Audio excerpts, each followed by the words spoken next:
आप देख रहे हैं तेज खबर 24 और वक्त है खबरों का। रीवा शहर की सिटी कोतवाली पुलिस ने एक सनसनीखेज अंधी हत्या का खुलासा किया है। वारदात को अंजाम देने वाला कोई और नहीं बल्कि मृतका की बहन और भाई ही निकले हैं, जबकि हत्या के पीछे का कारण मृतका को ज्यादा गुस्सा आना बताया गया है। पुलिस ने मृतका के नाबालिग भाई सहित बहन को गिरफ्तार कर लिया है, जिन्होंने वारदात को अंजाम देना स्वीकार किया है। इस अंधी हत्या का खुलासा करते हुए सिटी कोतवाली थाना प्रभारी आदित्य प्रताप सिंह ने जानकारी देते हुए बताया कि दिनांक 29 मई को जमीला बेगम उम्र 26 साल निवासी पचपठा गोघर ने अपनी बहन यास्मीन अंसारी को गले में दुपट्टा लपेटे अचेत अवस्था में SGMH रीवा में भर्ती कराई थी, जहां डॉक्टर द्वारा यास्मीन अंसारी को मृत बताया गया और घटना सूचना सिटी कोतवाली को दी गई। पुलिस ने मर्ग कायम कर जांच शुरू की और PM रिपोर्ट प्राप्त होने पर डॉक्टर द्वारा मृतका की मृत्यु फांसी से न होकर सिर एवं शरीर में अन्य जगहों पर आई चोट के कारण होना बताया गया।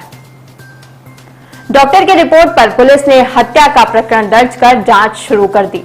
थाना प्रभारी सिटी कोतवाली आदित्य प्रताप सिंह परिहार के नेतृत्व में टीम गठित कर पता तलाश की गई। मृतका के परिजनों को तलब कर हत्या के संबंध में पूछताछ किया गया, जिसमें मृतका एक गुस्सैल स्वभाव की होनी बताई गई है। पूछताछ के दौरान पुलिस को पता चला कि घटना दिनांक को मृतका का छोटा भाई, जो एक अपचारी बालक है, मृतका के जीन्स का पैंट पहनते समय फट गया था, जिसमें मृतका एवं उसके छोटे भाई के बीच में झगड़ा होने लगा। मृतका का छोटा भाई गुस्से में आकर अपनी बहन के सिर पर कपड़ा साफ करने वाला बैट से मारा, जिससे वह वहीं पर बेहोश होकर गिर गई। इतने में मृतका की बहन जमीला बेगम, जो रीवा में ही एंजल्स क्लिनिक में काम करती है, उसी समय ड्यूटी से वापस आ गई। अपचारी बालक ने अपनी बड़ी बहन से सारी बात बताई, जो जमीला बेगम ने बेहोश पड़ी यास्मीन को देखी तो उसकी मृत्यु हो चुकी थी। फिर जमीला बेगम द्वारा अपनी बहन यास्मीन अंसारी को गले में दुपट्टा लपेटकर SGMH रीवा ले जाना बताया।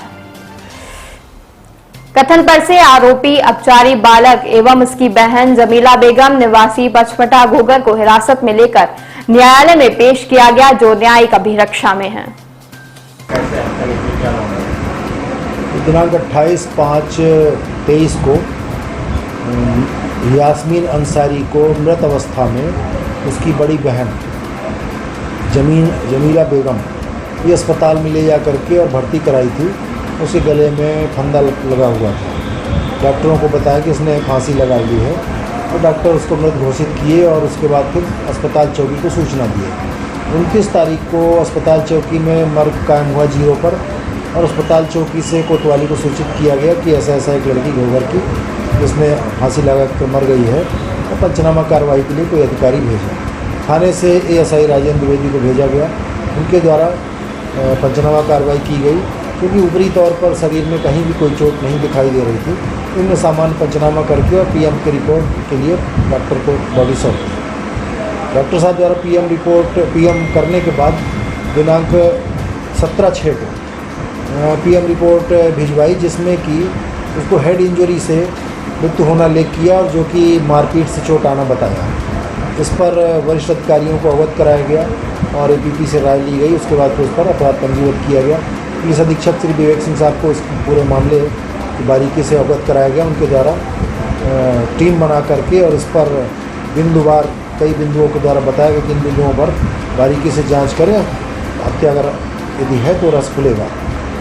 निर्देश पर उप निरीक्षक विजय सिंह, ASI महेंद्र त्रिपाठी, प्रधान रक्षक राजकुमार और इसके साथ बीट वालों को लगा करके और लगातार उसमें जांच कराई गई। जितने संदिग्ध संदेही पाए गए उनसे बारीकी से पूछताछ की गई, तो पाया गया कि घटना दिनांक को मृतिका और उसका छोटा भाई, जो कि नाबालिग है, इनसे आपस में, क्योंकि जो मृतिका है वो थोड़ा सा उत्तेजित स्वभाव की थी, तेज थी।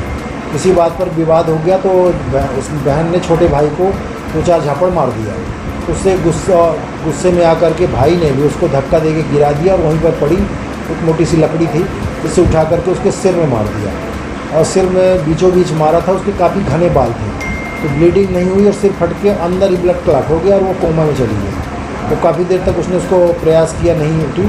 तब फिर अपनी बड़ी बहन को बुलाया और फिर दोनों आपस में चर्चा करके उसके गले में फंदा लगा करके और बड़ी बहन के द्वारा उसको हॉस्पिटल भेजा गया। और ये रहस्य पूछताछ पर खुला।